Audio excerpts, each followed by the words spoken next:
Hello, and welcome to another Frazer tutorial. In this tutorial, we'll be discussing vehicle valuations, meaning how much is this vehicle worth to you, our dealers, in its current state today. We currently have 3 valuation guides within Frazer, including Kelley Blue Book, Black Book, and finally our oldest and newest value guide, NADA, which is now JD Power. So let's go ahead and take a look at our first example, Kelley Blue Book, and see how vehicle valuations work within Frazer. We'll start by going into our inventory and selecting a vehicle. On the top right of the next window, you'll notice the vehicle valuation buttons. Let's go ahead and select Kelley Blue Book.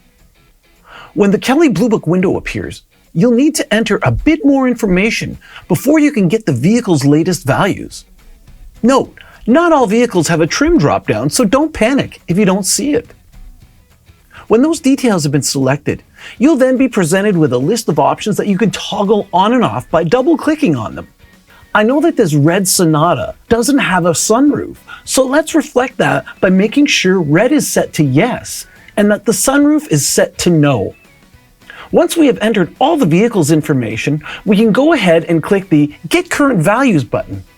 That will then open the Kelley Blue Book report in a new tab.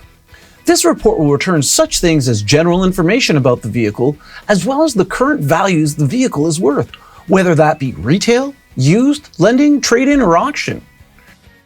It also includes a neat little feature that enables you to update your current vehicle values and save them back into the inventory window with the click of a button. Finally, there's an option to print a bookout sheet, which you can print at any time by returning to the vehicle and launching Kelley Blue Book. All right, let's try the same example in JD Power and see the differences.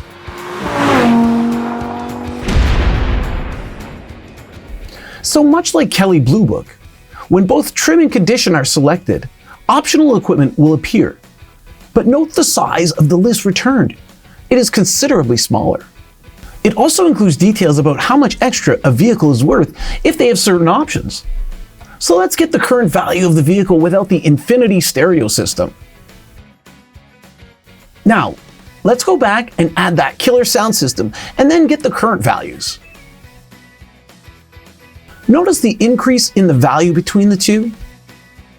You'll notice once again, you can update your inventory values by clicking the Save Values to Inventory button, as well as print out a bookout sheet, much like Kelley Blue Book. Finally, let's check out the same example in our newest integration, Black Book. So much like the other two, Black Book requires you enter trim and condition before it'll show you available options or let you get the latest values. And as far as options, you'll see that Black Book has the least amount of the group, and like JD Powers, shows how much an option will increase the value of the vehicle if selected. Now that everything is complete, let's go ahead and get the current values. Again, like the other two, Black Book will produce a report with general vehicle information and several values for what the car is worth, as well as, again, the ability to print out a bookout sheet and save the value set back to the vehicle. You may have noticed that the reports for various vehicle valuations are slightly different from each other. And that's because each company compiles their data slightly different from the other. So, not to worry. Now, before I forget, I should mention that in addition to finding the vehicle valuation buttons on the vehicle's window, you can also find them in these locations: the sales processing window, the trade-in window, the write-off window, and finally, from V9, vehicle valuations under the vehicle's drop-down menu. Adding vehicle valuation guides to your Frazer is as easy as giving us a call. Now, there is a slight monthly charge, but each one of these guides has a try before you buy option, so why not give them each a shot? This is it, everything you need to know about vehicle valuation guides in Frazer. Thank you for watching this video, and thank you for choosing Frazer. If you'd like to check out more Frazer tutorials, head over to YouTube and search for Frazer Help. And don't forget, if you're into all things Frazer and all things DMS, be sure to check out and subscribe to our new Frazer podcast called Phraseology.